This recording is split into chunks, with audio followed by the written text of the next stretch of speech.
గ్రంథం 24వ అధ్యాయంలో దేవుని వాక్యాన్ని మనం చదువుకుందాం. సర్వశక్తుడగు వాడు నియామక కాలములను ఎందుకు ఏర్పాటు చేయడు? ఆయన నెరిగి ఉన్నవారు ఆయన దినములను ఎందుకు చేత చూడకున్నారు? సరిహద్దు రాళ్లను తీసివేయవారు కలరు, వారు అక్రమము చేసి మందలను ఆక్రమించుకొని వాటిని మేపుదురు.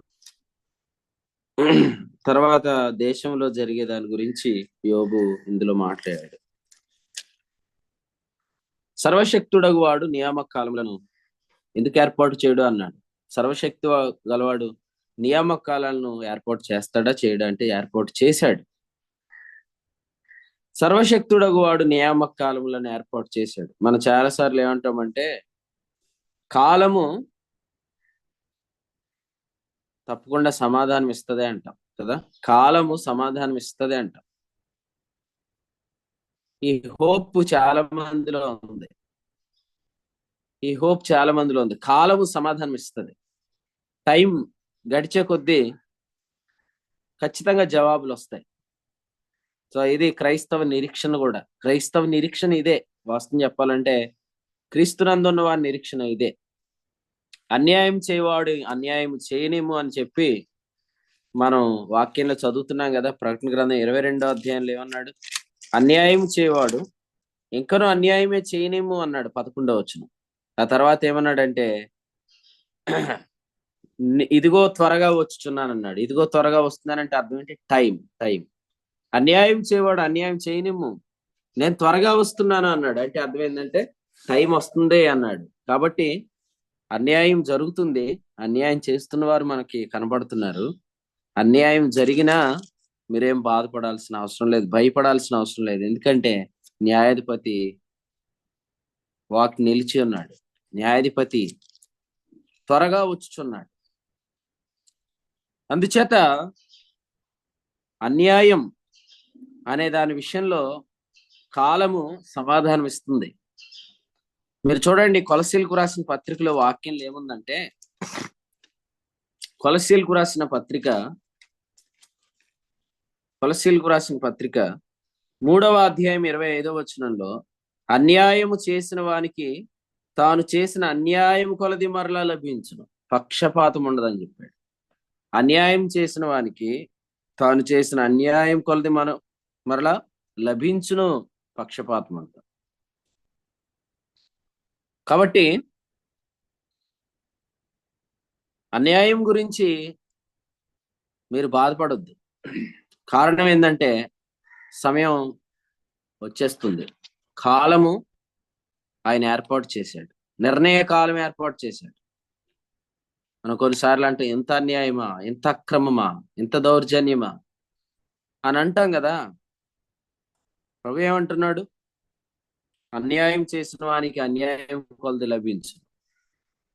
రాత్రి మీరు యాకోబు పత్రిక వర్తమానం వింటే మీరు ధన్యులు అంటాను నేను. ఒకవేళ వినకపోతే ఈరోజు వినండి.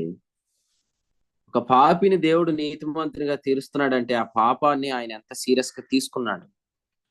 కారణం ఏంటంటే ఒక పాపి నీతిమంతుడు ఎలా అవుతున్నాడు? పాపములకు క్రీస్తు ప్రాయశ్చిత్తం అవటం ద్వారా. పాపాలకు క్రీస్తు ప్రాయశ్చిత్తం అయ్యాడంటే how serious the sin is. పాపం అనేది ఎంత తీవ్రమైంది. కానీ కొందరు కృపావాక్యం పేరిట దుర్బోధకులు పాపాన్ని లైట్ అనుకుంటున్నారు. నేను ఇలా అంటాను, పాపం నీకు లైటే, కానీ ఎవడికి నువ్వు పాపం చేస్తున్నావో వాడికి. అందుకనే 10 ఆజ్ఞల్లో పాపాన్ని నీ నీతి కొరకు మాట్లాడతాడు, కానీ క్రొత్త నిబంధనలో పాపాన్ని ఎదుటివాని మేలు కొరకు మాట్లాడుతున్నాడు. తెస్సలోనికీయులకు రాసిన మొదటి పత్రిక 4వ అధ్యాయం చూడండి. తెస్సలోనికీయులకు రాసిన మొదటి పత్రిక 4వ అధ్యాయంలో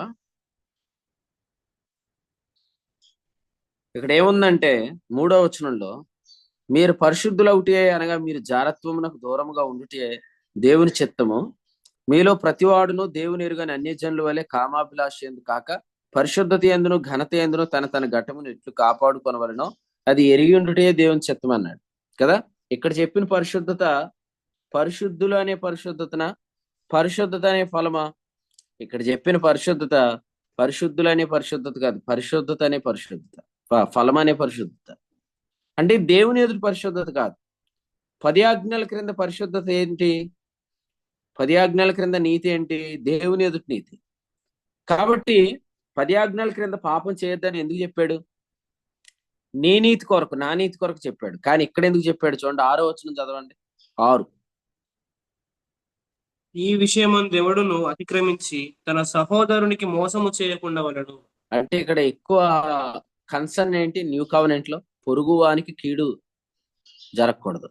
రోమపత్రిక 13:10లో ధర్మశాస్త్రము క్రొత్త నిబంధనలు ఎందుకు నెరవేర్చమన్నాడు?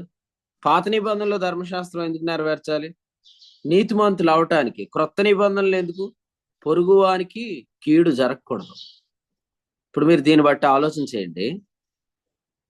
పాత నిబంధనలో పాపం చేయకుండా ఉంటే నీతిమంతులు అవుతాం అనే నియమం అన్నమాట. రోమ 10:5. దాన్ని ధర్మశాస్త్ర మూలమగు నీతి అంటారు. ఫిలిప్పి 3:9 కదా, మీకు తెలిసింది. క్రొత్త నిబంధనలో పాపము చెయ్యవద్దు అని లేదా? విశ్వాసి నువ్వు నీతిమంతుడివి అంటే పాపం చేయవద్దని లేదా? ఒక పాపం చేయొద్దు అనేది లేదా? ఉంది కదా. కొరింథీ మొదటి పత్రిక 15వ అధ్యాయంలో ఉంది, నీతి ప్రవర్తన గల వారే మేల్కొని పాపము చేయకుడి అని ఉంది. ఇక్కడ పాపం చేయొద్దు అని ఎందుకన్నాడు? ఎందుకంటే ఇక్కడ పాపాన్ని ఏమంటున్నాడంటే పొరుగువానికి జరుగుతున్న కీడు అంటున్నాడు. మీరు ఆలోచన చేయండి. ఉదయకాలం పాత నిబంధనలో పాపం తీవ్రమైందా, క్రొత్త నిబంధనలో పాపం తీవ్రమైందా? సరే, ఇలా చెప్తాను. పాత నిబంధనలో పాపాల కొరకు బలి చేయబడినవి. క్రొత్త నిబంధనలో పాపం కొరకు బలి చేయబడింది ఎవరు? దేవుడు తన సొంత కుమారుణ్ణే మన కొరకు అప్పగించాడు.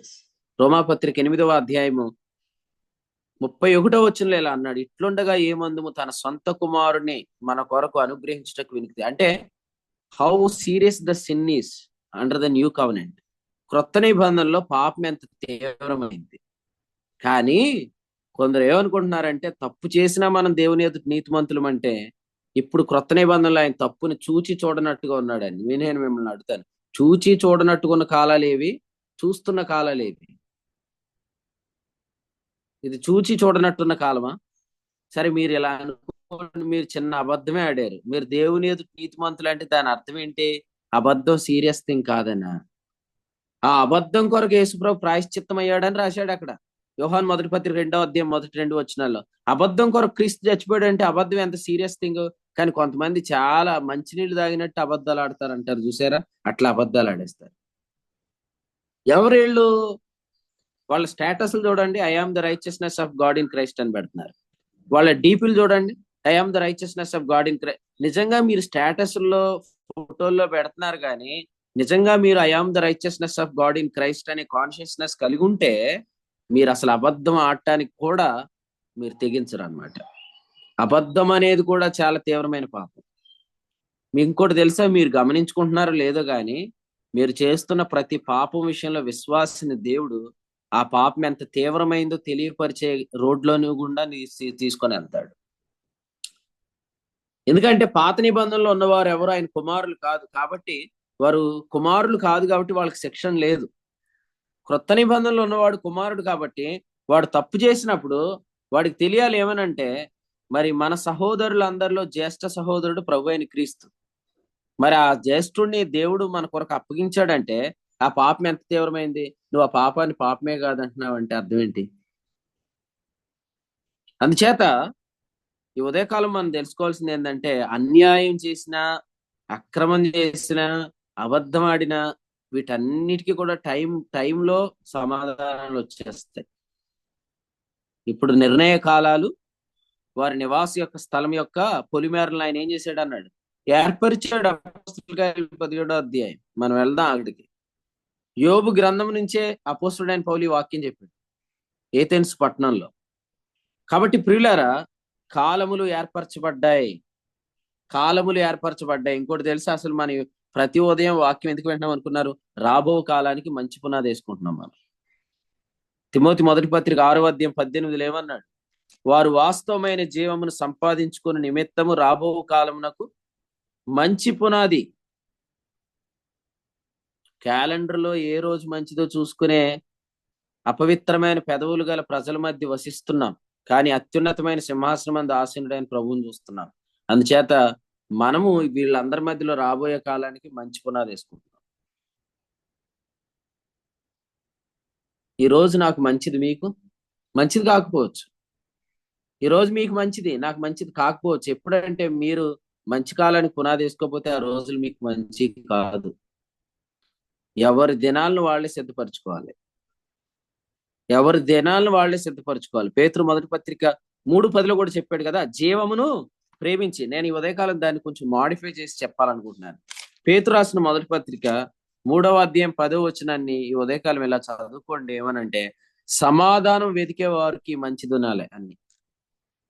11వ వచనం చదవండి. సమాధానం వెదకి దాన్ని వెంటాడాలన్నాడు. సమాధానాన్ని వెతకాలి. How to know the God's will అనేది అసలు చాలా ఈజీ మెథడ్ అన్నమాట. దానికి 10 ఫార్ములాస్ ఏమి లేవు. How to find out the God's will, దేవుని చిత్తాన్ని ఎలా తెలుసుకోవాలంటే, ఆత్మానుసారమైన మనసు జీవము సమాధానమునై ఉన్నది.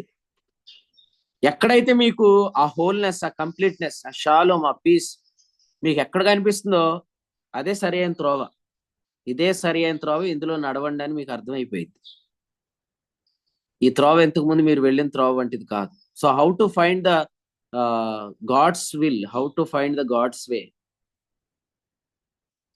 సమాధానాన్ని వెతకాలన్నమాట. సమాధానాన్ని వెతకాలి. ఎటు వెళ్తే సమాధానం కలుగుతుంది. సమాధానం లేకపోయినా సాగిపోతూ ఉన్నవారు ఆ త్రోవలో ఏం చేస్తారు తెలుసా? తప్పును తప్పుగా ఒప్పుకోరు, తప్పును తప్పుగా అనరు అనమాట. ఓ విశ్వాసి, నువ్వు పాపం చేసినా పాపివే, నీతిమంతుడివే. ఓ విశ్వాసి, నువ్వు పాపం చేసినా నీతిమంతుడివే అన్నప్పుడు తీసుకున్నంత హృదయపూర్వకంగా నువ్వు చేసిన పాపం పాపమే అంటే మాత్రం తీసుకోలేకపోతున్నారు. దాన్ని ఒప్పుకోలేకపోతున్నారు, దాన్ని చెప్పలేకపోతున్నారు. ఎందుకంటే they are understanding the grace in the wrong way. వాళ్ళు కృపను తప్పుగా అపార్థం చేసుకున్నారు. ఎందుకంటే మీరు ఒక్క కూర తినండి అంటే 4-5 కూరలు తినేస్తారు కొంతమంది. అంటే ఈ వర్తమానం చాలదా? ఇంకా ఏయో వర్తమానాలు ఏవేవో వినేసి కొన్నిసార్లు వాళ్ళు చెప్పిన గ్రేస్ ను కూడా మీరు కుండలో వేసేసుకుంటే ఏమైంది? దైవజనుడా, కుండలో విషం చేరుతుంది. మనకు చాలు, ఉదయం ఒక వాక్యం ఉంది, మధ్యాహ్నం ఒక వాక్యం ఉంది, రాత్రి వాక్యం ఉంది, పుస్తకాలు ఉన్నాయి, మ్యాగజైన్స్ ఉన్నాయి, బైబిల్ ఉంది. లేదన్నా మాకు ఇంకా ఇంగ్లీష్ లో కూడా వాక్యం తెలుసుకోవాలి, నేర్చుకోవాలని ఉంది అంటే ఖచ్చితంగా మీరు మీ హెడ్ ఆఫీస్ని కలవండి. వాళ్ళు చెప్తారు, ఏది వినాలో చెప్తారు మీకు. అంతేగాని గ్రేస్ అని ఉండే ప్రతి శబ్దానికి మీరు ట్యూన్ అయిపోకండి. ఎందుకంటే కొంతమంది తప్పుగా పరలోకం లెక్కించదని చెప్తున్నారు. పరలోకం తప్పుగా లెక్కించకపోతే యేసుక్రీస్తు ఇప్పుడు అక్కడ నీతిగా ఎలా ఉన్నాడు? పరలోకం ప్రతి పాపాన్ని పాపంగా లెక్కించి ఆ పాపం కొరకు మేకలు కాదు, కోడెలు కాదు, సాక్షాత్తు క్రీస్తు చనిపోవాలని అది న్యాయం విధించింది. అందుచేత నేను మాట్లాడిన అబద్ధాలకు, మీరు మాట్లాడిన అబద్ధాలకు యేసుప్రభు చనిపోయాడు. మరి యేసుప్రభువే చనిపోయినంత తీవ్రమైనది పాపం అయితే, ఆ యేసుక్రీస్తు ద్వారా వచ్చిన పరిశుద్ధాత్ముడు నీతిని గురించి ఒప్పింపజేస్తున్న క్రమంలో తప్పును బయలుపరచడా, అది అద్భుతమైన సందేశం. రాత్రి కొంత ఆలస్యమైంది, రాత్రి అయినా సుమారు చాలా మంది వాక్యం విన్నారు రాత్రి. నేను ప్రభుని స్తుతిస్తున్నాను, మీరు కూడా వినండి. ఈ జూమ్ మీటింగ్ లో సుమారు ఒక 70 మంది పైనే జాయిన్ అవుతున్నారు కదా. మీరు యూట్యూబ్ లో వర్తమానాలు వింటూ దాని క్రింద ఖచ్చితంగా కామెంట్ రాయండి, మీరు ఏం వాక్యం విన్నారు. అప్పుడు మిగిలిన వాళ్ళు కూడా మన ఛానల్ ఓపెన్ చేసి వాక్యం వినేటప్పుడు అందులో ఉన్న కంటెంట్ చూస్తారు. మీరు లైవ్ చాట్ లో మెసేజ్లు పెడుతున్నారు, లైవ్ చాట్ ఎవరు ఓపెన్ చేయరు. లైవ్ చాట్ కాకుండా మెయిన్ కామెంట్ సెక్షన్ ఉంటుంది, అందులో వచ్చిన వాక్య సారం రాయండి ప్రతి ఒక్కరు కూడా. సో ఎక్కువ మనవాళ్లే వాక్యం వినరు, తెలుసా మీకు? మనవాళ్లే వాక్యం వినరు. ఎందుకంటే ఎలాగో డైరెక్ట్ గా వింటాం కాబట్టి వినరు. కానీ ఎందుకంటే మీరు ఎలాగో ఒకసారి వింటున్నారు కాబట్టి వినాల్సిన అవసరం లేదు. కానీ ఇతరుల కోసం వినండి, మళ్ళీ వినండి, మీకు కూడా మేలు కలుగుతుంది రెండోసారి వింటాం. కొంతమంది అంటున్నారు, అన్న నెట్ సరిపోవట్లేదు అన్న అంటున్నారు. నెట్ సరిపోవాలంటే నెట్ సరిపోయేటట్టు చూసుకోండి. ఎందుకంటే కొంత ఖర్చు అవుతుంది, కానీ ఇప్పుడు మనం రోకలు లేకుండానే తింటున్నాం కదా. ఇంత విలువైన ఆహారం ఉచితంగా ఎవరిస్తారు? జీవజలముల నీరు ఉచితంగా పుచ్చుకొనిమ్ము అన్నాడు కదండి. ఈ వర్తమానాలు లేకపోతే మన రోజుల్లో మనం ఎంతో నష్టం చూసేవాళ్ళం. సంతుష్టి సహితమైన దైవభక్తి గొప్ప లాభ సాధనం, తిమోతి మొదటి పత్రిక 6:6. ఈ ఉదయకాలం మీరు వింటున్న ఈ వాక్యాలు శ్రద్ధగా వింటే మీ బీపీలు డౌన్ అయిపోతాయి, మీ షుగర్లు నార్మల్లోకి వచ్చేస్తాయి, చక్కగా మీరు జబ్బు లేకుండా జీవించగలుగుతారు. ఎందుకంటే హితవాక్య ప్రమాణం అన్నాడు కదా. మరి అవన్నీ ఉంటే టాబ్లెట్లు ఖర్చు, హాస్పిటల్ ఖర్చు, వైద్యుల చుట్టూ తిరగాలి. మరి అదంతా సులువు అవుతుంది కాబట్టి ఆ ఏ ప్యాక్ వేసుకోవాలో మీకు నేను చెప్పక్కర్లేదు కదా. 3 GB ప్యాక్ ఉందా, 3 GB వేసుకోండి. డైలీ 3 GBకి ఎంత అవుతుందో చూసుకొని వేసుకోండి. ఎందుకంటే దీనివల్ల మీరు నష్టపోయేది ఏం లేదు, మీకు మేలే. ఒకసారి మీరు గమనించండి, పాపం అనేది అది తీవ్రమైంది. దాన్ని చేస్తున్న వారు ప్రతి ఒక్కరు తెలుసుకోవాలి. టైం వచ్చినప్పుడు ఖచ్చితంగా దానికి సమాధానం కూడా వస్తుంది. ఎవరి వల్ల మీరు మోసపోతున్నారా, ఎవరైనా మీకు అన్యాయం చేస్తున్నారా, ఎవరైనా అక్రమం చేస్తున్నారా? అదేంటండి, క్రొత్త నిబంధనలో దేవుడు వాడిని కూడా నీతిమంతుడు అంటున్నాడు. వాడేలా నీతిమంతుడు అవుతాడండి? మొత్తం నాకు గొయ్యి తీసేసాడు, నాకు ఇలా చేస్తున్నాడు. మళ్ళీ మా పాస్టర్ బర్నబాస్ గారు ఆయన కూడా నీతిమంతుడు అంటున్నాడు అండి అని మీరేం బాధపడద్దు. నిజంగా నిన్ను ఎవడైనా మోసం చేస్తే, వాడు యేసు ప్రభు నమ్మినోడైతే వాడు దేవుని ఎదుట నీతిమంతుడు అంటే అర్థం ఏంటి? వాడు చేసిన అక్రమం విషయంలో కూడా యేసు ప్రభు చనిపోయాడు అంటే అది ఎంత ఘోరమైన అక్రమం. కాబట్టి ఆ అక్రమం యొక్క జ్ఞానం వాడికి తెలిసేంత వరకు ఆ కాన్సిక్వెన్సెస్ గుండా ప్రభు తీసుకెళ్తాడు. ఓ రోజు వచ్చి కాళ్ళ మీద పడిపోతారు చూడండి, ఇంత ఘోరమైన అన్యాయాలు చేసిన వాళ్ళు. చెప్పాడు లేదా ప్రకటన గ్రంథంలో ఏమన్నాడు? యూదులు కాకే తాము యూదులమని చెప్పుకొని వారిని నేను తీసుకొని వచ్చి నీ పాదముల మీద పడి నమస్కారం చేసేటట్టు చేస్తాను. ఇదిగో నేను నిన్ను ప్రేమిస్తున్నానని తెలుసుకున్నట్టు చేస్తాను. ప్రకటన 3:9. ఇంకెన్నడూ ఎవరికి లెక్క చెప్పక్కర్లొద్దు. మనం చేసిన అన్యాయం ఇక్కడ ఎలాగ తేలదో, క్రీస్తు న్యాయపీఠం దగ్గర ఆయన కనికరించమని వేడుకుంటాను అని చెప్పి అక్రమం చేస్తున్న వారులారా, అన్యాయం చేస్తున్న వారులారా, విశ్వాసులారా, ద్రోహులారా, ఖచ్చితంగా మీకు లెక్క ఉందని ఇక్కడ రాసాడు అనమాట.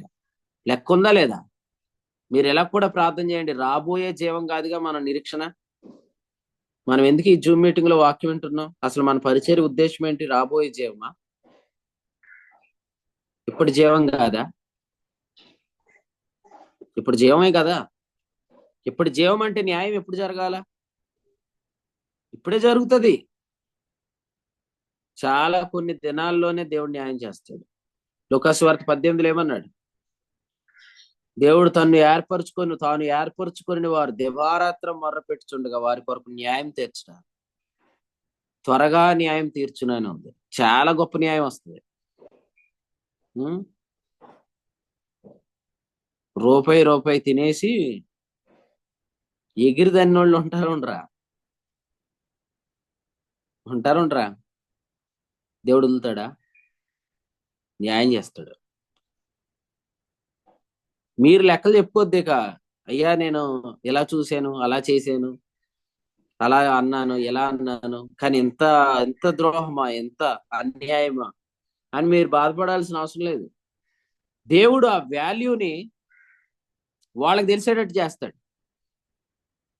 యోహాను సువార్త 15వ అధ్యాయంలో ఏముంది తెలుసండి? నాకు వేరుగా ఉండి అనే దగ్గర ఏముందంటే వారు ఎండిపోతారు అన్నాడు. యోహాను సువార్త 15వ అధ్యాయంలో. మీరు ప్రభువుని నిజంగా విశ్వసిస్తున్నారు ఈ ఉదయకాలం అయితే మీకు గుడ్ న్యూస్ చెప్తానండి. అబ్రహాంకి ఎంతమంది పిల్లలు? ఒక్కడే. అబ్రహాంకి ఒక్కడే కుమారుడు. తండ్రి అయిన దేవునికి ఒక్కడే కుమారుడు. అలాగే దేవుడు మనకోటి చెప్పి ఇంకో మార్గంలో ఇంకొక సహాయం చేయడు. ఇప్పుడు తండ్రి ఎదుటి నుండి చిన్న కుమారుడు దూరదేశం వెళ్ళిపోయిన తర్వాత ఒకవేళ నిజంగా ఆ చిన్నోడు బాగుపడాలంటే దేవుడు కూడా ఏం చేశాడు? కరువు రప్పించాడు. అంటే అర్థం ఏంటి? ఒకవేళ అలా కాకుండా దేవుడు సహాయం చేస్తా వచ్చాడు అనుకోండి ఆ చిన్నోడికి, అప్పుడు తండ్రికి ద్రోహం చేసినట్టేగా. దేవుడు చేశాడా? చేయడు.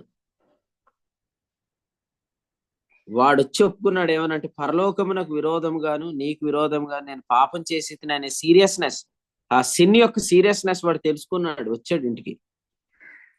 కాబట్టి ప్రియులారా వినండి, నిర్ణయ కాలాలు సర్వశక్తుడు ఏర్పరిచాడు. నివాస స్థలము పొలిమేరలను మార్చువారు కలరు, కానీ ఆయన పొలిమేరలను ఏర్పరిచాడు. మేర దాటకుండా దేవుని కార్యాలు జరిగిపోతాయి. ఇంచుమించు కాదు, ఇంచుల్లో కూడా ప్రభు పొలిమేర దాటించడం, ఆ మేరలోనే దేవుడు గొప్ప కార్యాలు చేస్తాడు. మీరు చూడండి, యేసుప్రభు ఈ లోకానికి ఎప్పుడు వచ్చాడు? గలతీ 4:4. కాలము పరిపూర్ణమైనప్పుడు. కాలం పరిపూర్ణం అంటే అర్థం ఏంటి? పరిపూర్ణం అంటే 42 అని అర్థం. యేసుప్రభు సేవ దినాలు ఎన్ని? 3.5 సంవత్సరాలు కదా. అంటే ఎన్ని నెలలు? 42 నెలలు, 42 మంత్స్ అన్నమాట. సో కాలం పరిపూర్ణమైనప్పుడు అంటే అబ్రహాము నుండి క్రీస్తు వరకు 42 తరాలు. 14 + 14 + 14 = 42. కరెక్ట్ గా ఆ టైంలో క్రీస్తు రావాలని ఉంది. వచ్చాడు, రాలేదు? మీకు ఇలా చెప్తాను, ఈ టైంకి ట్రైన్ వెళ్తుందని మనం నమ్మి ఎక్కుతాం. అసలు ఆ ట్రైన్ ఆ టైంకే రాదు, ఆ టైంకి రీచ్ అవ్వదు. వందే భారత్ అయినా జనగణమన భారత్ అయినా రెండు వెళ్ళం. మనం అనుకుంటాం కొన్నిసార్లు అంతే. ట్రైన్స్ వెళ్ళం, ఫ్లైట్లు వెళ్ళం, బస్సులు కూడా ఒకసారి ట్రైన్ టైంకి వెళ్ళం. మా అమ్మ ఇటీవల నంద్యాల వెళ్ళింది. నేను చెప్పాను, బస్సు ఎక్కకమా, లేట్ అయిపోయింది, చక్కగా ట్రైన్కి వెళ్ళండి. అమ్మో నా ట్రైన్ భయం రా అంది. బస్సు ఎక్కింది. వాడు ఎక్కడికో తీసుకుపోయి ఆ బస్సు బాగు చేసుకున్నాడు. మొత్తానికి 8 గంటల్లో చేరాల్సింది 15 గంటల్లో చేర్చాడు అనుకోండి. మనం ఏమన్నా అనగలమా వాడిని? కానీ తండ్రి అయిన దేవుడు అబ్రహాముకు వాగ్దానం చేసిన ఎగ్జాక్ట్ 42 మంత్స్ కల్లా 42 జనరేషన్ లో యేసుప్రభుని ఈ లోకంలో దింపేశాడు ఆయన. కాలం పరిపూర్ణమైనప్పుడు దేవుడు క్రీస్తుని ఈ లోకానికి పంపించాడు. గలతీ 4:4. మరి క్రీస్తు రావడానికి ఆటంకాలు లేవా? ఎన్నో ఆటంకాలు ఉన్నాయి. నెఫీలీలు పుట్టారు, కయ్యను హేబేలు చంపాడు, యోధా తన కుమారులను మరి వాళ్ళు పాపం చేయడానికి, అలాగే యోధా తన చిన్న కుమారుని కూడా తామారుకి ఇవ్వలేదు. ఇవన్నీ ఆటంకాలు కాదా?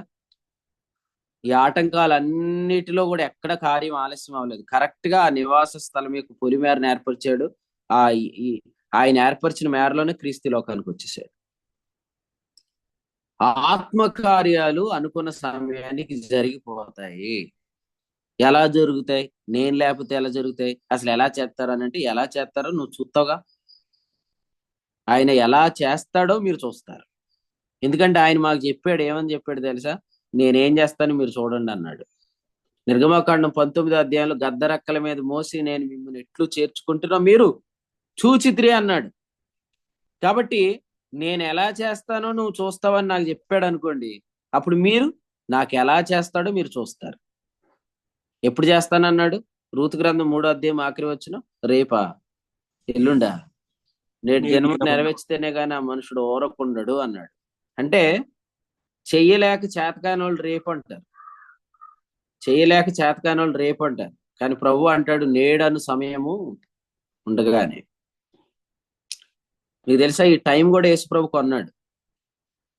ఈ టైం కూడా యేసుప్రభు కొన్నాడు. కొన్న సమయంలో ఉన్నాం మనం. అందుకనే గలతీ 1:4 అన్నాడు, ఇది విమోచించబడిన కాలం అన్నాడు. ప్రభుకు స్తోత్రం చెప్పండి. చాలా మంది ఉచితంగా గాలి తీసుకుంటున్నారు, కానీ మనం విమోచించిన ప్రభు యొక్క పిల్లలం. So we know the importance of everything. మనం సమస్తం యొక్క విలువ తెలుసు. మనం మన డాడీ కొన్న కాలంలో బ్రతుకుతున్నాం, మన డాడీ కొన్న పొలంలో బ్రతుకుతున్నాం, మన డాడీ కొన్న సమస్తంలో బ్రతుకుతున్నాం. ఆయన విమోచించిన సమయం ఇది. నేడు అనబడి సమయం ఆయన కొన్న కాలం. నేను మిమ్మల్ని అడుగుతాను, కాలాన్ని విమోచించగలిగిన పితరులు ఉన్నారా? తండ్రులు ఉన్నారా? గృహము విత్తము ఏమన్నా ఉంది సామెతల గ్రంథంలో? పితరుల స్వాస్యము. మరి సమయం ఎవరైనా కొనిచ్చారా మనకి? ఫస్ట్ టైం బైబిల్లో యేసుప్రభు వెళ్ళిపోతూ నేను తండ్రి వద్దకు వెళ్తున్నాను, కాలములను సమయములను తండ్రి తన స్వాధీనం అందు ఉంచుకున్నాడు అన్నాడు. ఎంత గొప్ప మాట! అంటే మొట్టమొదటి ప్రాపర్టీ సైన్ ఏది? యేసుక్రీస్తు ప్రభు మొట్టమొదటి ప్రాపర్టీ సిగ్నేచర్ ఏం పెట్టాడంటే, time is your property from right now అని చెప్పి ఇచ్చేసాడు. సమయం మీకు స్వాస్థ్యం అన్నాడు. సమయం స్వాస్థ్యం అన్నప్పుడు సమయం అనుకూలమైంది అని కూడా రాశాడు. కొరింథీ 2వ పత్రిక 6వ అధ్యాయం. అనుకూల సమయం అంటే అర్థం ఏంటి? నేడే అని అర్థం. అనుకూలం కాకపోతే రేపు, అనుకూలం కాకపోతే ఎల్లుండి. నేడే ఆ పని ప్రభు నెరవేరుస్తాడు. ఫెయిత్ అంటే నేడేనండి. అందుకని మీరు కూడా బ్రదర్ అది ఈ రోజు అయ్యే పని కాదు అని అంటే, సిస్టర్ అది ఈ రోజే జరుగుతుంది. బ్రదర్ అది ఈ రోజు అయ్యే పని కాదంటే, బ్రదర్ ఈ రోజు జరిగిద్ది. ఎలా జరిగిద్ది అంటే, ఈ రోజు దాని వేళ్ళు కుళ్ళిపోతాయి, తర్వాత దాని అసలు విషయం నీకు రేపు తెలవచ్చు, ఎల్లుండి తెలవచ్చు, కొన్నిసార్లు ఈ రోజే తెలవచ్చు. అయితే నేను నమ్ముతున్నాను మీకు అట్టి విశ్వాసం ప్రభు దయచేయను గాక. ఫెయిత్ అనేది స్పిరిట్ అండి, విశ్వాసం అనేది ఆత్మ. విశ్వాసపు ఆత్మ మీ మీద పనిచేయాలంటే విశ్వాస విషయంలో సంపూర్ణ నిశ్చిత ఉంటే చాలు. అంటే మీ జీవితంలో యేసుక్రీస్తు నమ్మటం వల్ల మీరు ఏమై ఉన్నారని ఎంచుకుంటే చాలు, విశ్వాసపు ఆత్మ మీ మీదకి వచ్చి పనిచేస్తాడు. మీలో నివసిస్తున్న వాడే మీ మీదకి వచ్చి పనిచేస్తాడు. అందుచేత విశ్వాసం అంటే అది ఏదో పెద్దగా మీరు కష్టపడి తెచ్చుకోవాల్సింది కాదు. What you have inside you believe. నీలో స్థిరపరచబడిన సాక్ష్యం, నీలో ఉన్న సాక్ష్యం. రాత్రి ప్రశాంత్ చెప్పాడుగా వాక్యం వినండి. నీలో ఉన్న సాక్ష్యం, స్థిరపరచబడిన సాక్ష్యం, అది నువ్వు నమ్మితే పరిశుద్ధాత్మ నిన్ను నడిపిస్తాడు అద్భుతంగా. ఆ విశ్వాసం మీరు మాట్లాడుతుంటుంటే కూడా అబ్రహామును లోతు వెంబడించలేనట్లు కొంతమంది వెంబడించలేరు, అవి సహించలేరు, చెవులు మూసేసుకుంటారు. స్టెఫన్ మాట్లాడుతుంటుంటే అక్కడ ఉన్న వాళ్ళందరూ చెవులు మూసేసుకున్నారన్నమాట. సహించలేని మాటలు మాట్లాడాలి. ప్రభు ఈ రాత్రి గల సమాధానం ఇస్తాడు అని మాట్లాడగలగాల. ఎందుకంటే సర్వశక్తుడు నిర్ణయ కాలములను నియమించాడు, పొలిమేరలను ఏర్పరిచాడు. చదవండి అపోస్తల కార్యాల గ్రంథం, అందరు తీయండి, 17వ అధ్యాయం,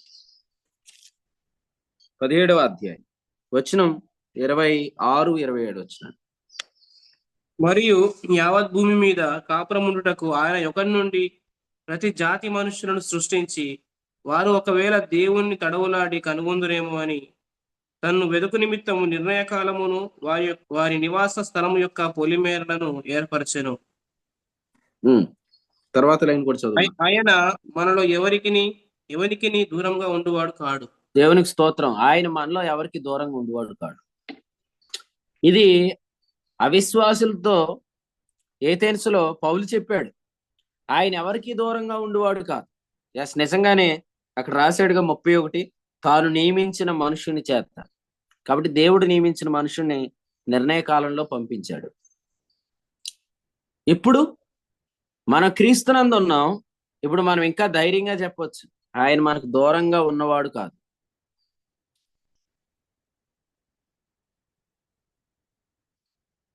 కదా? ఇప్పుడు మీ రూమ్ లో అందరిని బయటికి పంపించి తలుపేసేయండి. ఎంతమంది ఉన్నారు లోపల చెప్పండి. ఎవరు లేకుండా అందరిని బయటికి పంపించేసేయండి, తలుపేసేయండి. ఎంతమంది ఉన్నారు? నువ్వు ఒక్కడవే ఉన్నావా? యేసుప్రభు ఉన్నాడు నీతో. కాబట్టి ఆయన మనలో ఎవరికి దూరంగా ఉండేవాడు కాదు. అసలు మనం కొన్నిసార్లు ఆయనకి సమస్యలు ఎలాగో ఊరెళ్ళి క్యాంప్కి వెళ్ళి వచ్చినప్పుడు ఆయనకి వివరిస్తాం అనమాట. నీకు తెలుసా, నువ్వు వెళ్ళిపోయావు, ఇది జరిగింది అన్నట్టు చెప్తాం. వినండి, అన్ని ప్రభు గమనిస్తున్నాడు. మీకు తెలుసా, మన వ్యక్తులను చేర్చుకుంటాం కానీ వాళ్ళ ఎమోషన్స్ తో మనం అసలు ఎప్పుడు కూడా లెక్క చేయం. ఇప్పుడు భార్య వండి పెట్టాలా, భార్య పెడితే తిని పెట్టాలా, అన్ని చూసుకుంటారు కానీ మరి ఆ స్త్రీ ఎలా నలిగిపోతుందో, ఆ స్త్రీకి కూడా ఫీలింగ్స్ ఉంటాయి, ఎమోషన్స్ ఉంటాయని ఆలోచించే పురుషులు లేరు. కానీ కొంతమంది చెప్పుకుంటారనమాట, నేను మగోండ్రా అంటారు. అదేం మగతనం అండి? యేసుప్రభుని చూడండి, సంపూర్ణ పురుషుడు. ఆయన సంపూర్ణ పురుషుడు. మన బలహీనతలందు మనతో సహానుభవం లేనివాడు కాడు. మనం ఎలా ఉండాలంటే, మీరు చూడండి, యోసేపు ఆదికాండం 39వ అధ్యాయంలో పనిచేస్తున్నప్పుడు తన యజమానుడే వచ్చి దగ్గరకుండి పనిచేసాడు. అంటే ఎలా నలిగిపోతున్నాడో గమనించుకున్నాడు కదా. మరి మీ భార్యలు ఎంత నలిగిపోతున్నారో గమనించుకొని వెళ్ళి వాళ్ళకి ఏదో ఒక సహాయం చేయటం మానేసి, వాళ్ళు చక్కగా వండి పెడితే తినేసి, అంత తినేసిన తర్వాత కనీసం వాళ్ళ కృతజ్ఞత కూడా చెప్పకుండా వాళ్ళని ఒక పని మనిషిలాగా వాడుకుంటున్న విశ్వాసులు లేరా? సేవకులు లేరా? పెద్దలు లేరా? అసలు పెళ్లిళ్ళు చేస్తున్న వాళ్ళు, పెళ్లిళ్ళు వాక్యం చెప్తున్న వాళ్ళు ధైర్యంగా ఫస్ట్ ఇలా చెప్పాలి, నేను ఒకసారి కూడా నా భార్యని కొట్టలేదు చెప్తారా? అందరికీ చెప్తారు ఏమని? ఎఫెసీ 5:22 తీయండి. స్త్రీలారా మీ స్వపురుషులకు లోబడి ఉండండి అని. ఫస్ట్ అసలు నీ పెళ్లి చేసేవాడు ఎవడైనా సేవకుని ఫస్ట్ అడగాలి, నువ్వు ఎప్పుడైనా నీ భార్యని కొట్టావో కొట్టలేదని, కొట్టలేదు అన్న తర్వాత పెళ్లి చేయించుకోండి వాళ్ళ చేత. ఎందుకంటే ఎవరి చేతులు పడతాడు రేవంత్, ఎవరి చేతులు పడితే వాళ్ళ చేతులు పడకూడదు బాబు పెళ్లి చేసుకునే వాళ్ళ మీద. భార్యని కొట్టేవాళ్ళు ఉంటారు, చక్కగా మళ్ళీ ప్రభు బాల దగ్గర నిలబడి రాత్రి విజ్ఞాపనలో కడిగేసుకున్నాను చేతులు అనుకుంటారు. అలా కుదిరిద్దా? ఖచ్చితంగా కాదు. కాబట్టి ప్రియులారా వినండి, మన ప్రధాన యాజకుడు మన బలహీనతలందు మనతో సహానుభవం లేనివాడు కాడు. అంటే ఆయన మీరు మీ ప్రతి ఫీలింగ్ ఆయన ఇంపార్టెన్స్ ఇస్తాడు. దయచేసి వినాలి మీరు. వివాహమైన వాళ్ళు ఆలోచన చేయండి, కేవలము నీ భార్యని నీ శరీర తృప్తి కొరకు వాడుకొని, నీ భర్తను శరీర తృప్తి కొరకు వాడుకొని వాళ్ళ ఎమోషన్స్ తో నీకు అసలు లెక్కలేదంటే నీవు అసలు అభిషేకంతో నిర్వహించబడుతున్నవాడు ఖచ్చితంగా. ఎందుకంటే అభిషేకంతో యుద్ధ భూమికి వచ్చిన దావీదు అన్నాడు, ఎవరి మనసు వీరి నిమిత్తం కృంగ నిమిత్తం లేదన్నాడు. వీరి వల్ల అంటే ప్రతి ఎమోషన్ కి, ప్రతి ఫీలింగ్ కి ఆయన వాల్యూ ఇస్తాడండి. అందుకనే ఆయన మన నిమిత్తం ఆయన ఉన్నాడు. ఇప్పుడు మీరు ఎవరైనా లోపల ఏదైనా బ్లాక్ మెయిల్ గురవుతున్నారా? ఎవరైనా మిమ్మల్ని బ్లాక్ మెయిల్ చేస్తున్నారా గత పాపాల గురించి? లేకపోతే ఏదైనా ఒక విషయంలో మిమ్మల్ని ఏడిపిస్తున్నారా? అది కూడా ఆయన సెన్స్ చేస్తున్నాడు అక్కడ. దాని కొరకు కూడా దేవుని ఎదుట నిలబడి ఉన్నాడు. హెబ్రీ పత్రిక 4వ అధ్యాయంలో అందుకనే కదండి ఏమన్నాడు 14, ఆకాశ మండలము గుండా వెళ్ళిన దేవుని కుమారుడైన యేసు అని గొప్ప ప్రధాన యాజకుడు, ఆయన దృష్టికి కనబడిన సృష్టమేది లేదు.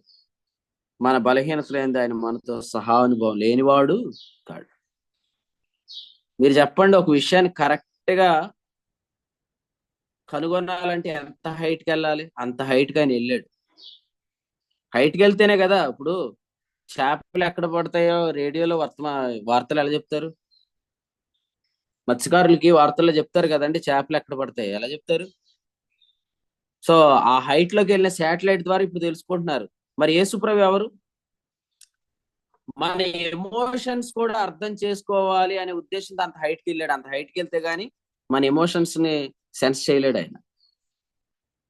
సుమంత్ అంతే కదా. ఆ మాట చూపించినా మీకు చాలా ఆనందకరమైన మాట చూపిస్తాను చూడండి. యోహాను మొదటి పత్రిక 3వ అధ్యాయం 21వ వచనం. ఆయన మన హృదయము కంటే అధికుడు. చదవండి ఆ మాట. యోహాను మొదటి పత్రిక 3:19. ఏమని చదవండి? యోహాను మొదటి పత్రిక 3:19. ఇందువలన మనము సత్య సంబంధము ఎరుగుదుము, దేవుడు మన హృదయం కంటే అధికుడై అది సమస్తము ఎరిగి ఉన్నాడు. ఇప్పుడు చెప్పండి, మీ హృదయం కంటే అధికుడు ఎవరన్నా ఉన్నారు మీ ఇంట్లో? మీ హృదయం కంటే అధికుడు ఎవరన్నా ఉన్నారు మీ స్నేహితుల్లో? ఆయన మన హృదయం కంటే అధికుడు. యేసుప్రభు ఎవరంటే ఈ ఉదయకాలం గొప్ప నిర్వచనం చెప్పండి. Who is Jesus? యేసు ఎవరు అంటే ఇలా రాయండి కింద, హృదయము కంటే అధికుడు. నా హృదయం కంటే అధికుడు. నా హృదయాన్ని ఆయన ఎరిగినవాడు, నా మనస్సును ఎరిగినవాడు. పాటలు పాడతారు కానీ నమ్మరు చాలా మంది. మనసు ఎరిగిన యేసయ్యా అని పాడేస్తారు. పాటలు పాడటమే కాదు, వాక్యం కూడా నమ్మండి. హృదయం కంటే అధికుడు. జకరియా గారు, మీ హృదయం కంటే అధికుడు ఎవరు? జకరియా. దేవుడు కాదు, యేసుప్రభు అనండి. ఆయన నామం బయలుపరచబడింది కదా. ఖచ్చితంగా మీ హృదయం కంటే ఆయన అధికుడు. మీ హృదయాన్ని ఆయన ఆదరించగలడు. హృదయాధరణ సమావేశం జరిగిందా లేదా రాజమండ్రిలో? ఆయన హృదయాధర కలిగిస్తాడు. కొలసి 2:2, మీ హృదయములను ఆయన ఆదరిస్తాడు. ఎందుకంటే ఆయన మన హృదయాన్ని ఎరిగినవాడు. కాబట్టి యేసుక్రీస్తు చాలా హైట్కి వెళ్ళిపోయాడు అనమాట. అంత హైట్కి వెళ్ళాడు. ఎందుకయ్యా నువ్వు అంత హైట్ వెళ్తున్నావు అంటే ఆయన చెప్పాడు అనమాట, ఇంత హైట్కి వస్తే గాని నేను వారి బలహీనతలందు వారితో సహానుభవం కలిగిన వాడును కాలేదు. మీరు చాలా సార్లు నాకు చెప్పాలనుకుంటారు మీ బాధలు, లేకపోతే అనోక్ గారికి చెప్పాలనుకుంటారు, లేకపోతే ఎవరికో చెప్పాలి. అలా కాదన్నా వినండి అన్న, ఇలా కాదన్నా వినండి అన్న, అలా కాదన్నా వినండి అన్న అంటారు. ఎలా కాకపోయినా ఒక మాట చెప్పమంటారు మీకు? మీరు చెప్పే భాషలో కూడా బాధలు చెప్పుకోలేనంత తీవ్రమైన బాధలు ఉంటాయి కాబట్టి పరిశుద్ధాత్మలో ప్రార్థన ఇచ్చాడు. ఇంగ్లీష్ లో ఎక్స్ప్రెస్ చేయలేము, తెలుగులో ఎక్స్ప్రెస్ చేయలేము, హిందీలో ఎక్స్ప్రెస్ చేయలేము. అందుకు సూపర్ న్యాచురల్ లాంగ్వేజ్ ఇచ్చాడు. ఆ లాంగ్వేజ్ ఎవరికి అర్థమైంది? నాకు అర్థం అవుతుంది. అందుకనే నేను కాదు మీ బాధలు వినాల్సిన వాడు యేసుప్రభువే. ఇప్పుడు చెప్పండి, బాగా నాకు మండిపోతుందండి ఇంగ్లీష్ లో చెప్పండి. ఇంగ్లీష్ వచ్చిన వాళ్ళు చెప్పండి, తమిళ్ వచ్చిన వాళ్ళు చెప్పండి, తమిళంలో చెప్పండి, కన్నడ, మరాఠీ, తెలుగు, మలయాళీ చెప్పండి. బాగా మండిపోతుంది అన్న. ఎంత బాగా మండిపోతుందో తెలుగులో కూడా నువ్వు ఎక్స్ప్రెస్ చేయలేవు, ఇంగ్లీష్ లో కూడా ఎక్స్ప్రెస్ చేయలేవు. అది ఎక్స్ప్రెస్ చేయటానికి దేవుడు పరిశుద్ధాత్మలో భాషలు అనే వరం ఇచ్చాడు. నువ్వు ఆ పెయిన్ ని ఫీల్ అవుతూ పరిశుద్ధాత్మలో ప్రార్థన చేస్తే you are expressing that pain in supernatural language. ఏ మనిషికి అది అర్థం కాదు. ఏ మనిషికి అర్థం కాదంటే దాని అర్థం ఏంటి తెలుసా? మనుషులు కూడా అర్థం చేసుకోలేని బాధలు ఉంటాయని అర్థం. రోమాపత్రిక 8:26. ఇంకోటి తెలుసా? మీ బాధని ఎవరు ఎక్స్ప్రెస్ చేస్తున్నారు? పరిశుద్ధాత్ముడు కదా. అంటే ఖచ్చితంగా నీ పెయిన్ ఎంత కూడా నీకు తెలియదు. మనం కొన్నిసార్లు సిమ్టమ్స్ ఆఫ్ ది పెయిన్ చెప్తున్నాం, కానీ ఆయన రూట్స్ ఆఫ్ ది పెయిన్ చెప్తాడు. ఆ ప్రాబ్లం యొక్క మూలాలు ప్రభు చెప్తాడు. అది అందుకని ఈ భాషల వారం లేని వాళ్ళకి జరిగే మేలుల కంటే కలిగిన వారికి జరిగే మేలులు ఎక్కువ. ఎందుకంటే ఎవడ సంఘాన్ని ఎటు నుంచి కోలుగొట్టేస్తున్నాడో మనకి తెలియదు. మనకు తెలిస్తే మనం ఏం చేస్తామండి? సంఘానికి రాకుండా ఆపేస్తాం. ఇప్పుడు వచ్చే నెలలో ఒకటి సంఘానికి పొయ్యిలో వేస్తున్నాడు అనుకోండి, మనం ఏం చేస్తామండి? జాగ్రత్తగా, బాబు ఇంటికాడ కూర్చోరా, చర్చికి రాకరా బాబు అంటాం. మళ్ళీ వాళ్ళని ఆపితే మరి నష్టం జరుగుతుంది లేదా? ఇదిగో బర్నబాస్ అనేవాడు సంఘానికి రాకుండా ఆపేశాడండి అని బయటికి చెడ్డకి వెళ్ళిపోద్దా? నాకు చెడ్డ పేరు రాకూడదు, ఆడి వల్ల కీడు జరగకూడదు అంటే నాకు తెలియని భాషలో పరిశుద్ధాత్ముడు నా పక్షంగా విజ్ఞాపనం చేసినప్పుడు వాడు చేయాలనుకున్న ప్రతిదీ కాలిపోద్ది. అందుకని ఈ వరాన్ని అపేక్షించండి. ఈ వరంలో ఎక్కువ మాట్లాడిన దైవజనుడు ఎవరు బైబిల్లో? అపోస్తులైన పౌలు గారండి. ఆయన ఎవరు? అన్యజనులకు అపోస్తులుడు. ఆయనే చెప్పాడు ఈ భాషలతో మాట్లాడితే ఎలా ఉంటది అన్నాడు. గాలితో మాట్లాడినట్టు ఉంటది అన్నాడు. అంటే మీరు పౌల్ని ఎలా ఊహించుకుంటున్నారు నాకు తెలియదు.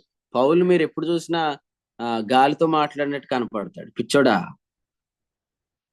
అందుకనే అన్నాడు ఈ భాషతో మాట్లాడిన వాడు అంటే వెర్రివాళ్ళకి కనపడతాడంట. అయినా దేవునికి స్తోత్రం. వెర్రివాడే, శరీరానికి బలహీనుడే, శరీర దౌర్బల్యం కలిగిన వాడే, అయినా కూడా ఆయన చేసినంత పని ఎవరు చేయలేదు. అపోస్తులందరికంటే నేను తక్కువ వాడిని కాను, విశేషంగా ప్రయాసపడిన నేను కాదు, నాకు తోడైన దేవుని కృపే. అసలే ధైర్యంగా నాకు ఏమొస్తుందో కూడా రిజల్ట్ చెప్పేసినాడు అపోస్తులైన పౌలు ఒక్కడే. కొరింథీ మొదటి పత్రిక 15:10. రేపొద్దుట క్రీస్తు న్యాయపీఠం ఎదుట నాకు ఏమొస్తుందో చెప్పిన వాళ్ళు ఎవరు? పౌలే. నీతి కిరీటం. పేతురు దేని గురించి మాట్లాడాడు? ప్రధాన కాపురి ప్రత్యక్షమైన మహిమ కిరీటం కదండి. మరి వాళ్ళందరూ కిరీటాల గురించి చెప్పి వెళ్ళిపోయారు. దేవునికి స్తోత్రం. యాకోబు దేని గురించి చెప్పాడు? జీవ కిరీటం, నీతి కిరీటం, మహిమ కిరీటం, జీవ కిరీటం.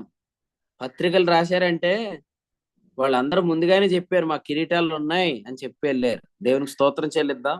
మనం కూడా ఈ ఉదయకాలం ఒక విషయం తెలుసుకుందాం. ప్రభు అన్ని గమనిస్తున్నాడు. ఆయన మనలో ఎవరికి దూరంగా ఉండువాడు కాడు. ఏసామ, నీకు ప్రభు ఎంత దూరంలో ఉన్నాడు? కాంతి సంవత్సరాల్లో చెప్తావా? లైట్ ఇయర్స్ లో? నా హృదయంలో నీ హృదయంలో ఉన్నాడు. దేవుని స్తోత్రం. నువ్వు ఆయన యందు ఉన్నా, ఆయన నీ యందు ఉన్నాడు. ఆయన మనలో ఎవరికి దూరంగా ఉండువాడు కాడు. ఆయన మనలో ఉన్నాడు, మనం ఆయనలో. ఆయన అన్ని గమనిస్తున్నాడు. కాబట్టి మీరు రోమాపత్రిక 8వ అధ్యాయం ఒక వాక్యం చదవండి, మంచి మాట చదువుతాం. 8వ అధ్యాయము 27 చదవండి ఇప్పుడు. మరియు హృదయములను పరిశోధించువాడు ఆత్మ యొక్క మనసు ఏదో ఎరుగును. అది అంటే హృదయం ఎందుకు పరిశోధిస్తున్నాడు? మనసు తెలుసుకోవడానికి. ఎవరి మనసు? పరిశుద్ధాత్మ మనసు. పరిశుద్ధాత్మ మనసు ఎక్స్ప్రెస్ చేయగలిగినంత మన మనసు ఎక్స్ప్రెస్ చేయలేదు. తెలుసా మీకు ఆ విషయం? ఎలా చెప్తాం? మన మనస్సు మాట్లాడుతుంది, మనసుతో ప్రార్థన. పరిశుద్ధాత్మలో ప్రార్థన, మన ఆత్మ మాట్లాడుతుంది. యేసుప్రభు ఏ ప్రార్థన ఉంటాడు ఎక్కువ? You are praying in normal language and you are praying in tongues also.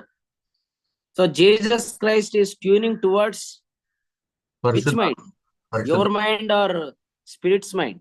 ఆత్మ మనసే. దేవునికి స్తోత్రం. ఎందుకంటే మన మనస్సు కంటే బాగా ఆత్మ ఎక్స్ప్రెస్ చేయగలడు ఆ విషయాన్ని. అందుకనే ఆత్మ యొక్క మనసు ఏదో ఆయన ఎరుగుతాడు. 5 మాటలు వింటాడా, 10,000 మాటలు వింటాడా? అయితే ఈ లెక్కన 10,000 మాటలకి ఎక్కువ ట్యూన్ అవుతాడు ఆయన.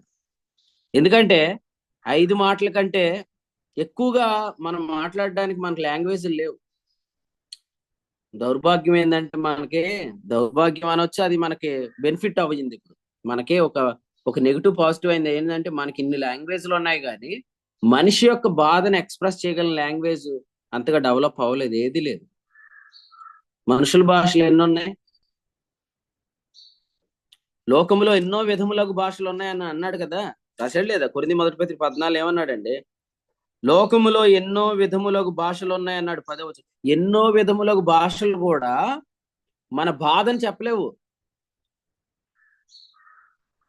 మన బాధను చెప్పడానికి అందుకే దేవుడు ఎవరినిచ్చాడు? మనకి ఉచ్చరింప సఖ్యము గాని మూలుగులతో మనకు సహాయం చేసి ఆత్మనిచ్చాడు. మీరేమో అదేం భాష అన్నా నీ గురించి ప్రార్థన చేస్తున్నాడు రా బాబు. నీ గురించి నా గురించి విజ్ఞాపన చేసేవాడిని ఎక్కిరిస్తారేంటి? ఏం కాదు, అది కొత్తగానే ఉంటది, అది వింతగానే ఉంటది. ఎందుకంటే కొత్తగా ఉంది అంటే అర్థం ఏంటి? అది పాత నిబంధనలో లేదని అర్థం. పాత నిబంధనలో లేని ఒకే ఒక వరం ఇది, ఈ వరమే. అందుకనే దీని క్రొత్త ఫలముతో పెంతుకొస్తు పండుగ నాడు చేయాల్సిన నైవేద్యం అని దీనికి పేరు పెట్టాడు. క్రొత్త ఫలం, జెహ్వా ఫలం. మరి రత్నజన్ అయితే లింక్ ప్రేయర్ లోనే చేస్తున్నాడు. దేవునికి స్తోత్రం. అది చేయండి మీరు కూడా. ఇంకా అన్న, నేను నమ్ముతున్నాను, నీ నమ్మకం ఎవరికి కావాలని నువ్వేమైనా 100 రూపాయలు ఏంటి 100 స్టాంప్ పేపర్ మీద ఏమైనా రాస్తావేంటి? ఉంది, భాషల వరం ఉంది. ఇంకా చెప్పు. పౌలు ఎక్కువగా మాట్లాడాడు, నువ్వు చెప్పాలేటి? నువ్వు చెప్పక, నువ్వు మాట్లాడంటే చెప్తారు. ఎలా ఉంటదంటే మనోళ్ళతో సాక్ష్యం చెప్పాయంటే సాక్ష్యం మీద వాక్యం చెప్పాడంట ఒక ఆయన. దేవుడు నీ జీవితంలో ఏమేమి మేలు చేశాడు సాక్ష్యం చెప్పమని జగన్నాథపురంలో ఒక ఆయనకి వాక్యం ఇచ్చారనమాట. ఆయన సాక్ష్యం మీద వాక్యం చెప్పాడు. బైబిల్లో సాక్ష్యం ఎన్నిసార్లు ఉందా ఎన్ని ప్రిపేర్ అయి వచ్చేసాడు. ఇంకొక ఆయన ఏమో ప్రార్థన ఎలా చేయాలని పుస్తకాలు రాశాడు. ప్రార్థన చేయమంటే కొంతమంది ప్రార్థన మీద పుస్తకాలు రాస్తున్నారు. ప్రార్థన మీద పుస్తకాలు కాదు, నువ్వు ప్రార్థన చేయాలి. భాషల వరం ఉందా, పరిశుద్ధాత్ముడు వ్యక్తి శక్తి నువ్వు చెప్పక్కర్లేదు. నువ్వు భాషలతో నువ్వు మాట్లాడాలి. హనోక్ గారు మాట్లాడుతున్నారా లేదా అంటే, నేను మాట్లాడుతున్నానండి, పలానా రోజు నుంచి నాలో యాక్టివేట్ అయింది, నేను విజ్ఞాపనం చేస్తున్నాను అన్నాడు. దేవునికి స్తోత్రం. ఇంకెవరైనా చేయట్లేదా? మీరు అడగండి, దేవుడు ఇస్తాడు. అందరూ మాట్లాడతారా? మళ్ళీ మాకు సందీప్ అని గుర్తొస్తున్నాడు. ఇప్పుడు 12వ అధ్యాయంలో ఏముంది? కొరింథీ మొదటి పత్రికలో అందరూ భాషలతో మాట్లాడుతున్నారా అన్నాడు. 30 ఆ భాషలు వేరు. 14వ అధ్యాయంలో ఏమన్నాడు? మీరందరూ భాషలతో మాట్లాడవాలని కోరుచున్న ఈ భాషలు వేరు. 5 సంఘంతో మాట్లాడేది వేరు, నాతోనూ దేవునితో మాట్లాడేది వేరు. అసలు మీకు ఇలా చెప్తాను, మీలో ఎవరైనా ఆశ్చర్యపోతున్నారేమో. దీనికి నేను ఒక ప్రశ్న అడుగుతాను. నిన్నటి దినం మనం ప్రభు బల గురించి చెప్పుకున్నాం కదా. అంతకుముందు మీ జీవితంలో ప్రభు బలను ఆచరించిన దానికి, ఈ పరిచయంలో మీరు ప్రభు బలను తీసుకునే దానికి ఎంత మార్పు మీరు గమనించారో అదే మీకు ఆశ్చర్యం అయితే, ఇది కూడా ఆశ్చర్యంగా ఉన్న అంగీకరించండి. అసలు మీరు ఎక్కువగా మాట్లాడుతూ ఉంటారు. ఇంకా అసలు మీరు చాలా రోజులు వేస్ట్ చేసుకుంటున్నారు అని కూడా నేను అంటాను. వాష్రూమ్ లో ఉన్నప్పుడు భాషలతో మాట్లాడొచ్చు, బెడ్రూమ్ లో మాట్లాడొచ్చు, కిచెన్ లో మాట్లాడొచ్చు, నీ వర్క్ ప్లేస్ లో మాట్లాడొచ్చు, నీ జర్నీలో మాట్లాడొచ్చు. అంటే నువ్వు మర్మములను పలుకుతున్నావు అన్నాడు. ఇప్పుడు మర్మాలు అనేవి మనుషుడు ఎవడైనా గ్రహిస్తాడన్నాడా? 14:2 కొరింథీ పత్రిక. మర్మాలు మనుషుడు గ్రహిస్తాడా? ఎవడు గ్రహించుడు. అంటే అది మనుషుల భాష కాదు. అది అర్థమైందా శ్యామం? మోస్ట్ అప్డేటెడ్ ఏ కాదు, praying in tongues. Know it. మాట్లాడుతున్నావు నువ్వు? రావట్లేదా? ఒకసారి వెనక్కి తిరిగి రాదంటే ఉందా వెనకాల? నెత్తి మీద చేసి ప్రార్థన చేయించుకో, మీటింగ్ అయిపోయాక వస్తాయి. కాలేజీలో మాట్లాడాలి, క్లాస్ రూమ్ లో మాట్లాడాలి. చాలా ఎఫెక్ట్ ఉంటుంది దీనివల్ల. ఎందుకంటే మన మనసుతో పలికేదానికి ఆత్మతో పలికేదానికి చాలా తేడా ఉంటుంది. యేసు ప్రభు దేని వినాలని ఆశపడుతున్నాడు? మనసు మాటలా, ఆత్మ మనసా? ఆత్మ మనసే. ఇలా చెప్తాను చూడండి. జరిగిన ఇన్సిడెంట్ ఇద్దరు చెప్పడానికి వచ్చారు దావీదు దగ్గరికి. దావీదు అన్నాడు, నువ్వు ఆగు, నువ్వు చెప్పు అన్నాడు. అలాగే యేసు ప్రభు కూడా ఈ రోజు ఏమంటాడంటే, నీ మనసుతో చేసే ప్రార్థనతో నువ్వు ఒకసారి ఆగు, నువ్వు చెప్పు అంటాడు. పరిశుద్ధాత్మ మనసుని. పరిశుద్ధాత్ముడు అప్పుడు చెప్పడం స్టార్ట్ చేస్తాడు. అప్పుడు యేసుక్రీస్తు ఏం చేస్తాడు? ఆత్మ యొక్క మనసు ఏదో ఎరిగి దాన్ని తండ్రి అయిన దేవుని ఎదుట ఎక్స్ప్రెస్ చేస్తాడు. చేయగానే రోమపత్రిక 8:28 మేలు కలుగుటకే దేవుడు సమస్తాన్ని సమకూర్చి జరిగిస్తాడు. ఈ వచనాన్ని అందరూ బయటికి లాగేసి గోడలకు అతికిచ్చేసుకుంటున్నారు. కానీ ఈ వచనం బయటికి లాగి గోడకు అతికించకూడదు. ఎందుకంటే ఇది 26, 27, 28 కలిసి ఉంది. 26 ఏంటి? పరిశుద్ధాత్ముడు. 27 ఏంటి? యేసుక్రీస్తు. 28 ఏంటి? తండ్రి అయిన దేవుడు. ఈ ముగ్గురు ఏకీభించి ఈ విషయంలో నీకు మేలు చేస్తున్నారంటే మనం ఏం చేస్తామంటే కాలు జారి పడిపోతే మేలు కలుగుకే దేవుడు సమకూర్చి జరిగించాడంట. బాత్రూంలో ఒకవేళ అనుకోకుండా జారిపోయామనుకోండి, దేవుడు నా మేలు కొరకే సమకూర్చి జరిగించాడన్న. నేను అంటానా అలా వాడేయచ్చా ప్రతిదీ? చెప్పండి, కంటెక్స్ట్ వద్దా? మరి రాజేష్ చాలా ఇబ్బంది పడుతున్నాడు. ప్రతిపాటి రాజేష్ ఏరా రాత్రి అంత శివరాత్రా? రాత్రి చాలా మంది హోల్ నైట్ ప్రేయర్. మేము 1:30 కొత్తనప్పటికి సిస్టర్స్ అందరూ హోల్ నైట్ ప్రేయర్ చేసి వచ్చేస్తున్నారు శివరాత్రి.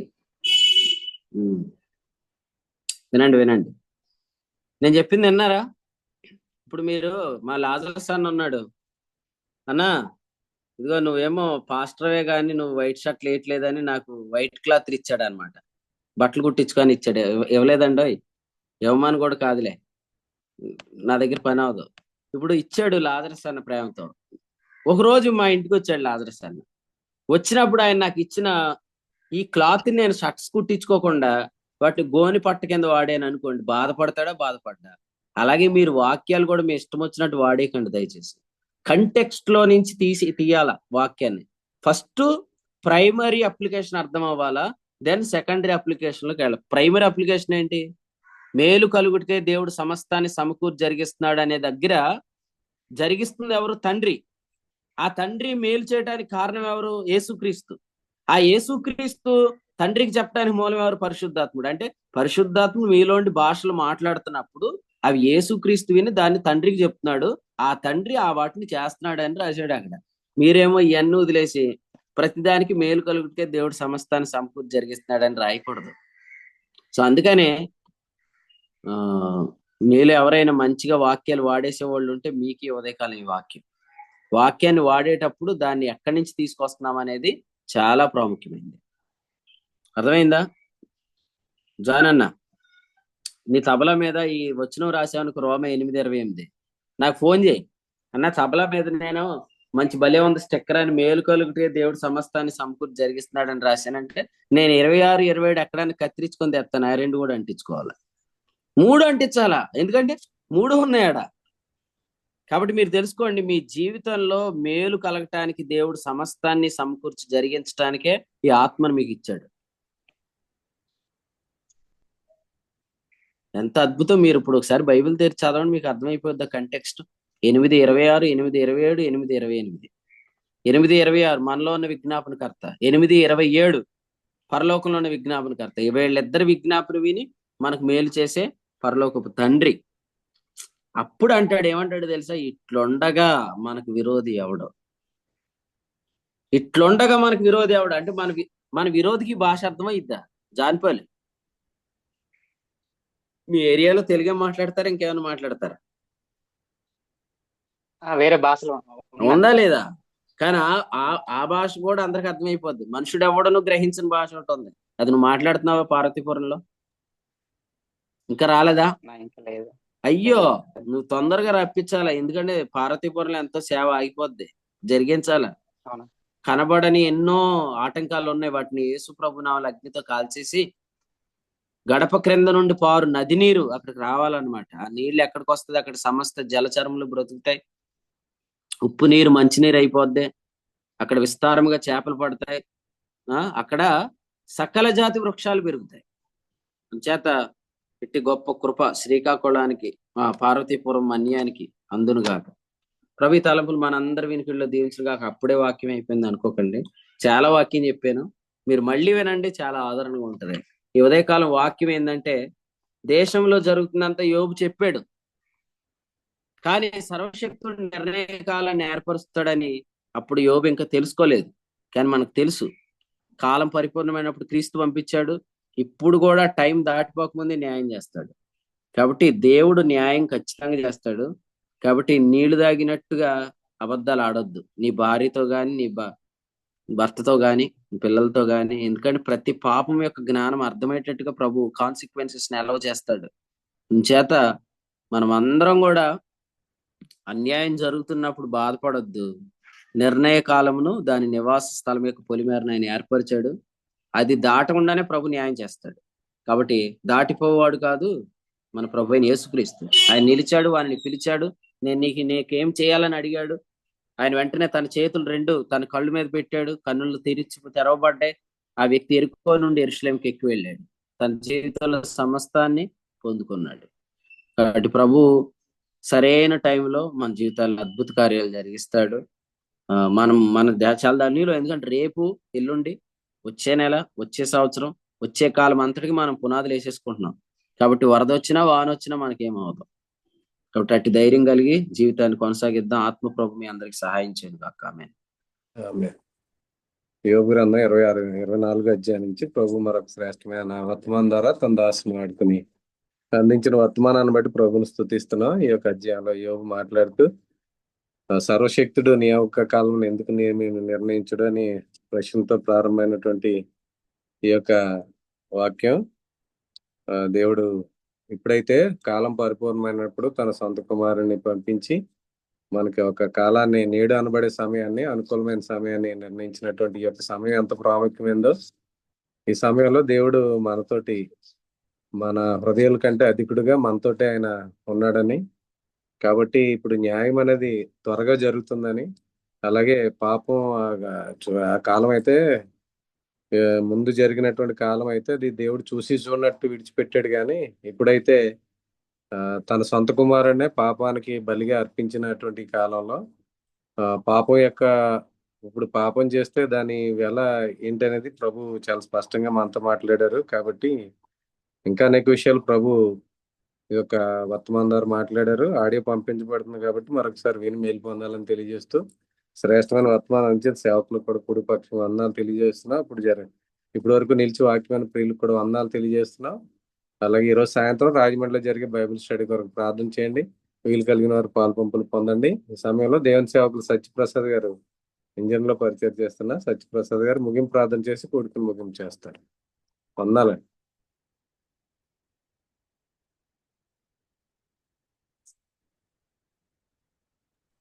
వందనాలని వాష్రూమ్కి వెళ్ళారండి. సరే అమ్మ, సరే. వీళ్ళు ప్రశాంత్ గారు ఆదిలాబాద్ నుంచి మన సవాసంలో కొనసాగుతున్నా. ప్రశాంత్ గారు ముగింపు ప్రార్థన చేస్తారు. వందనాలు. పరిశుద్ధులైన దేవానికి వందనాలు, స్తోత్రాలు చెల్లిస్తున్నా.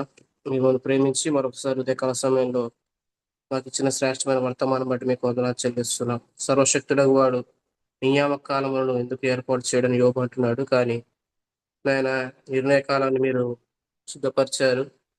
దాని యొక్క నివాసస్థలం యొక్క పొలివేరను మీరు ఏర్పరిచారు. మీరు త్వరగా న్యాయం తీరుస్తున్నారు తండ్రి. మా కొరకు మీ సొంత కుమారుణ్ణి మా తండ్రి మాకు అనుగ్రహించాడు. ఆయనతో పాటు సమస్తాన్ని అనుగ్రహిస్తారని మీరు మాతో మాట్లాడుతున్నారు. మీకు వందనాలు.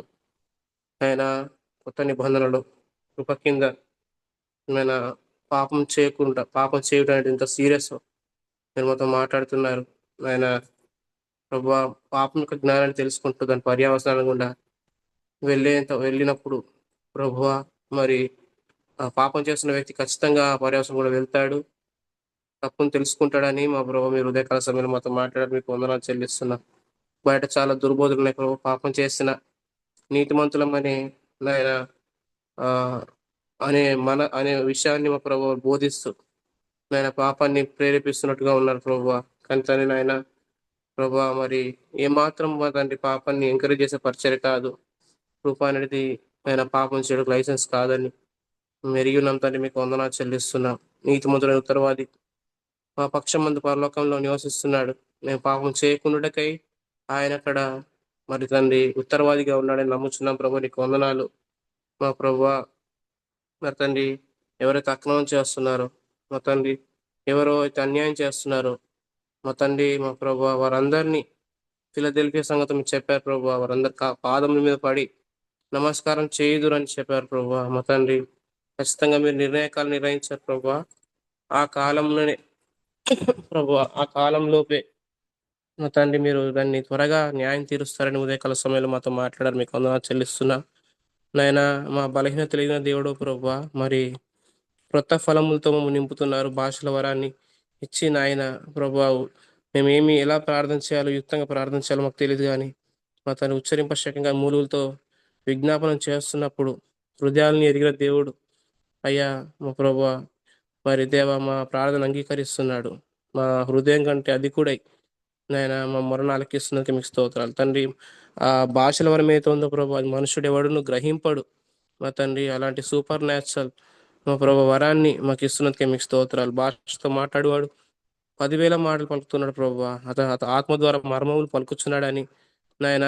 మరి ఆ మనుషుడు ఎవడు గ్రహింపని మా భాషని మాకు ఇచ్చారు ప్రభు, నీకు వందనాలు నాయన. రోమపత్రిక 8:26 నుంచి 27 28 మా ప్రభు మీరు మాతో మాట్లాడుతున్నారు నాయన. ప్రభు ఆత్మ ద్వారా మాట్లాడుతున్నప్పుడు యేసుక్రీస్తు ఉత్తరవాది తండ్రి యొద్ద చెప్తున్నప్పుడు సమస్త మేలుకై సమకూర్చబడి జరుగుతుందని మీరు మాతో మాట్లాడిన సంగతిని బట్టి వందనాలు చెల్లిస్తున్నాం. మరి ఈ యొక్క పరిచయలో మా ప్రభు ఈ వరం ద్వారా జరిగిస్తున్న మేలును బట్టి మీకు వందనాలు తండ్రి. ఆ ఆత్మ వరం, ఈ భాషల వరం ద్వారా నాయన మరి దుష్టుడు కల్పిస్తున్న ప్రతి ఆటకం ఏదైతుందో వాని కృత్యములని కూడా కాలిపోతున్నాయి నాయన, మీకు వందనాలు. ముందుగానే మాకు చెప్తున్నారు ప్రభు, నీకు వందనాలు చెల్లిస్తున్నాం. సేవకుని వాడుకునే విధానం బట్టి వందనాలు, కూడికి నడిపించిన ప్రియులను బట్టి వందనాలు.